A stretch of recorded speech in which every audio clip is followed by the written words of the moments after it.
choose our socks for success in all endeavors. Fortunes rises from the heel, and good luck for life.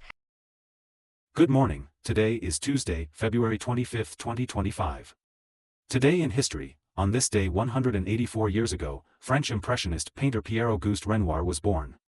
His notable works, such as La Loge, Luncheon of the Boating Party, Marguerite and Ball at Pancake Mill, exemplify his mastery of blending traditional techniques with impressionist methods. Renoir's distinctive style uses vibrant, translucent colors to capture sunlight and air, creating a luminous atmosphere. Welcome to today's Ching Chow Morning News.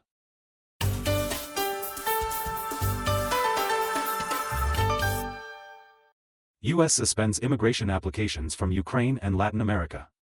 Comprehensive news from Washington. The Trump administration recently suspended all immigration applications from Latin Americans and Ukrainians allowed under 3 Biden administration plans. These plans permit some Colombians, Ecuadorians, Central Americans, Haitians, and Cubans with U.S. relatives to enter while waiting for family green cards. One policy, Solidarity with Ukraine, offers refuge to Ukrainians fleeing the Russian invasion. About 240,000 Ukrainians with U.S. sponsors have arrived through this process. Trump called the directive fraudulent and a safety risk, stating the freeze would remain indefinitely. South Korean court begins trial for President Yoon. According to Yonhap News, on February 20, the Seoul Central District Court began the trial of President Yoon Suk-yeol for allegedly instigating civil strife, making him the first sitting South Korean president to face criminal charges. Yoon, 64, has been in custody since his arrest on rebellion charges and faces life in prison or the death penalty. Prosecutors accused him of being the leader of the rebellion, while Yoon's lawyers argued the investigation lacked legitimacy and questioned the prosecution's legality, citing his authority as head of state to declare martial law. South Korea's constitutional court is also considering whether to remove Yoon from office.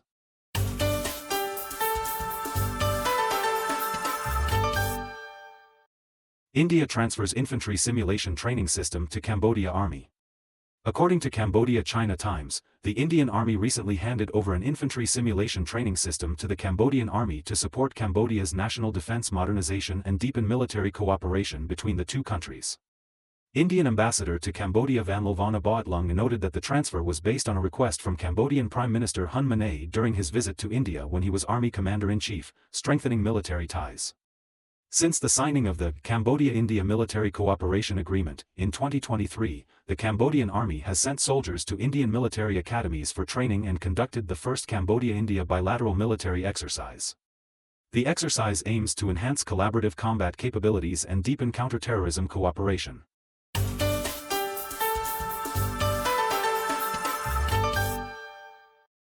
Vietnam's National Assembly approves first nuclear power plant. Comprehensive news from Hanoi. Vietnam's National Assembly recently raised this year's economic growth target to 8% and approved a proposal to build major infrastructure projects, including the country's first nuclear power plant. Vietnam first decided to build nuclear power plants in 2009 but halted the project in 2016 due to safety concerns, high costs, and technical challenges. The government resumed the project after the Vietnamese Congress approved it on November 30 last year. Under policy, the Vietnamese government can appoint contractors for the nuclear power plant without a bidding process. The plant will be located in Ninh Thuan province in southern Vietnam, with an expected investment in the billions of dollars. Completion is projected by the end of 2031 at the earliest.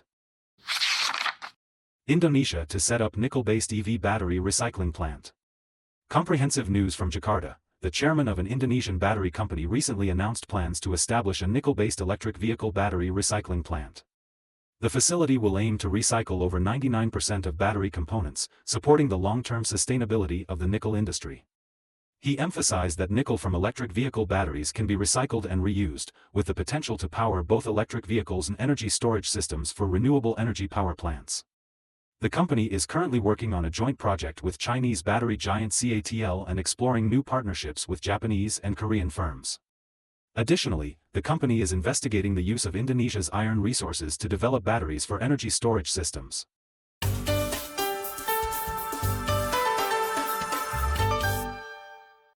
US and EU drinking water chlorination levels may be carcinogenic. According to the British Guardian, a recent study revealed that trihalomethanes are present in nearly all public drinking water systems in the United States and the European Union.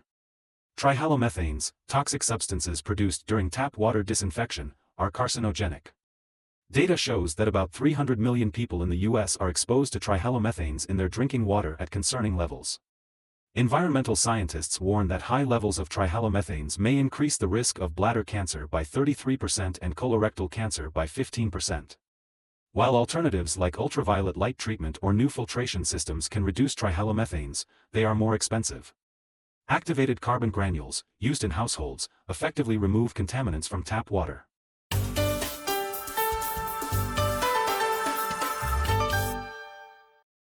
National University of Singapore pioneers new path for brain disease treatment. According to Lianhe Xiaobao, on February 19, the Yong Lu Lin School of Medicine at the National University of Singapore announced that a research team has developed a new technology to deliver drugs directly to the brain using modified nasal bacteria, Lactobacillus plantarum. Previously, the blood-brain barrier made it difficult for drugs to treat neurological diseases to be effective without invasive procedures.